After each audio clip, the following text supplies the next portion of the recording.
Welcome to Pony Wars. In our last episode, we went over baseline testing of our 2017 Mustang and our 2017 Camaro.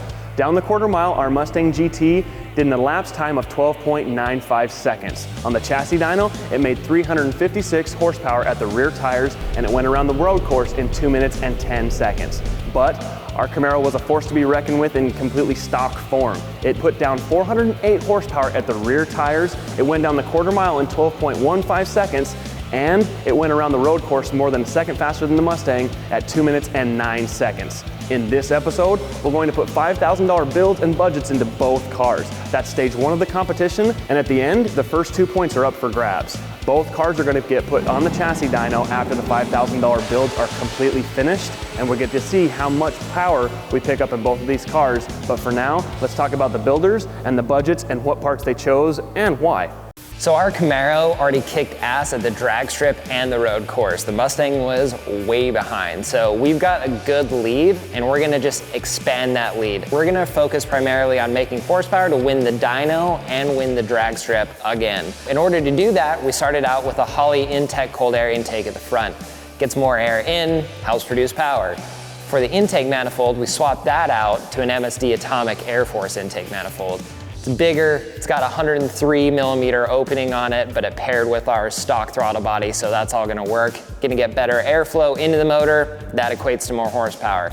To get spent exhaust gases out of the motor, we turned to Texas Speed for a set of their 1 7/8 inch primary headers. They're in a stainless steel.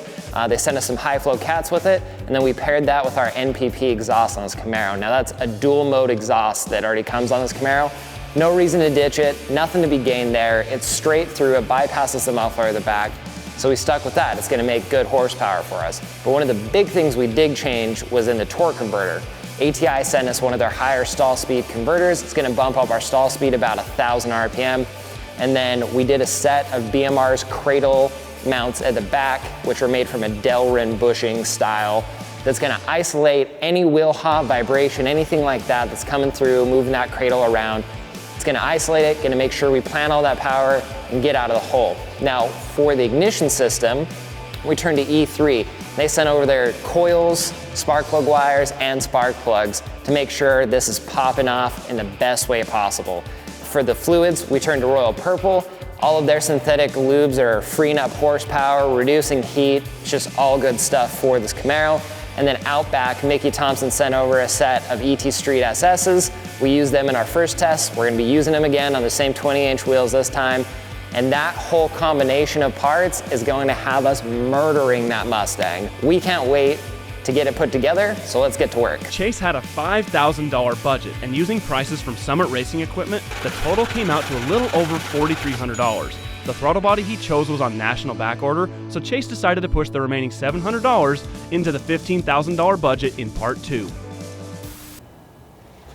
And now we need to talk about one of our main sponsors of Horsepower Wars, and that is Royal Purple. As you can see, they have given us a huge lineup of different lubricants. Chase, walk me through some of them and tell me what they're for. We've got pretty much everything we need for both cars. You've got engine oil, we've got the gear lube, we've got a brake-in oil that might be important at some point in the future, we don't know yet. You've got the penetrating oil, and you've got assembly lube. That also might be important later on, depending on what we decide to do with them. But the best point of these is that they're reducing friction, and that's what every single one of them does, except for maybe this. The purple ice I've actually ran in my car, and it works really well. It cooled my cars down quite a bit, so this is another awesome additive that we can toss in. And that's a great thing to have with extra horsepower from all of that extra power that these oils are freeing up. It makes more heat, so that's gonna help out. So if you don't mind, Brian, I'm gonna grab some of these and take them over to the Camaro, because they should be going in the right car, you know? Oh. So the Mustang doesn't deserve them, is that what you're saying? Well, I mean, it's gonna get them. It doesn't deserve them, but yeah, they'll get them. Well, since Chase didn't do it, he's taking all the different fluids and lubricants. Thank you, Royal Purple, for giving him all the fluids, but we'll get him in the Mustang too. I have a prediction about the 5K overall. I think that the gap that we saw between the Camaro and the Mustang in stock form is gonna close substantially with 5K in all these parts. And this little girl, she's gonna catch up. We're here with Matt Barker. He's from Diablo Sport, and we're going to be talking about the devices we use to tune both the Mustang and the Camaro, which is this Intune i3 Platinum. It comes preloaded with Diablo Sport's tuning already. So right out of the box on a street legal car, you can take it, add power, improve drivability right out of the box. Right. But the cool thing about the Platinum is, something that you can take advantage of when you start making modifications like we've done. We can go into the custom tuning side of things with a CMR tuner. We have a nationwide network of dealers who can write a custom tune, upload it into your device, and take advantage of all those performance upgrades. And especially on cars like this where you're going to get into forced induction in the future, that's absolutely imperative.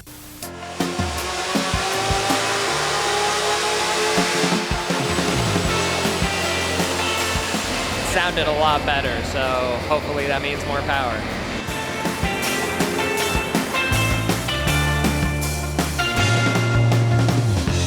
The Camaro ended up making 418 horsepower and just shy of 435 pound-feet of torque at the wheels at peak, even with additional drivetrain loss from the looser converter. But the real story was just after peak power. It picked up more than 30 horsepower at 6,800 RPMs, which is huge. But will it be enough to beat out the Mustang? Let's find out. After talking with Steve, he realized that he wanted to make the Mustang a little more well-rounded. He wants to go after horsepower, but he also wants to go after better handling because the Mustang was so close to the Camaro on the road course. To address horsepower, Steve went after a full GT350 induction package, including a GT350 intake manifold, a GT350 throttle body, and a GT350 cold air intake. And to help with exhaust flow, Steve went with a set of BBK long tube headers and high flow cats. To help the car with its 60 foot at the drag strip, Steve went with a TCI torque converter. And to help keep the engine cool, Steve went with a Reich 170-degree thermostat. And to help with tuning, both cars are getting Diablo Sport's i3 Platinum tuner. And to address suspension and handling, Steve went with a set of adjustable rear shocks, rear cradle bushings, and upgraded bolts, all from Steeda. Steve's Mustang is also getting a set of E3 spark plugs. The Mustang's also receiving royal purple rear diff fluid and royal purple oil for the engine. Unlike the Camaro, Steve chose to use up just about every single penny of his $5,000 budget on the Mustang to try to close the gap. So today we are talking about E3, one of our sponsors, and talking about some of the stuff they sent us for the Camaro and the Mustang. Chase, take it away. So for the Camaro, they sent us a whole new set of coils. They sent us spark plug wires, and they sent us a set of spark plugs to keep all of that fuel that is now being injected that we didn't have before, making sure it's popping off with a bang. And they also sent over the plugs for the Mustang, so the Mustang didn't really have a whole lot to replace, kind of like the Camaro, so basically both of these cars are running E3 ignition systems, so it's gonna keep them popping off. And that ignition is gonna help us make more horsepower. We're gonna go check out our Mustang and see how the build went.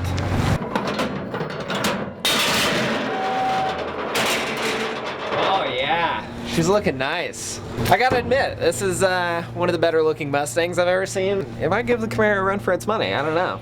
But, hopefully it doesn't hit a crowd. We're gonna fill up that horsepower gap for sure.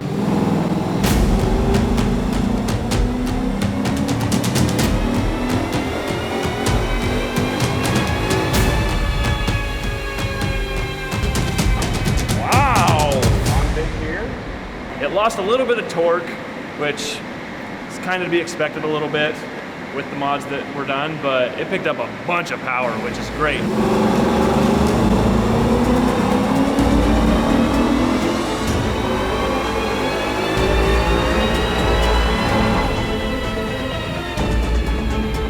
That intake sounds good. It's just sad that you can hear the intake over the exhaust. Oh, God. Whew. Oh my gosh, thank goodness.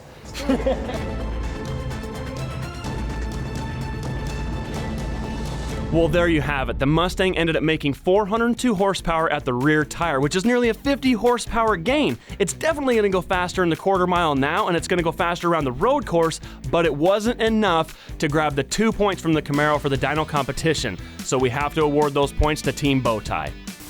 5K for 10 horsepower? What gives? The simple fact of the matter is that the Mustang had to pick up 50 horsepower to still lose, to still make less than the factory output from the Camaro. And let's be honest, that's pretty pathetic if you ask me. I shouldn't be the one up here defending the Camaro, you know?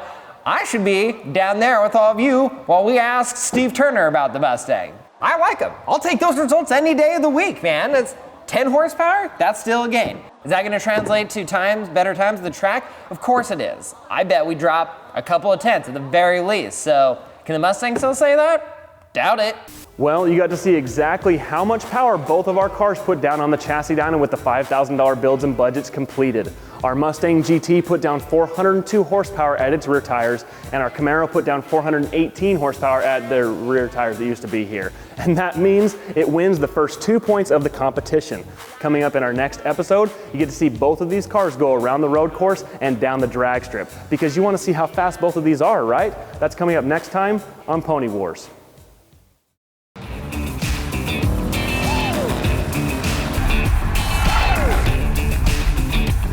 When you came over here hot, just a fireball.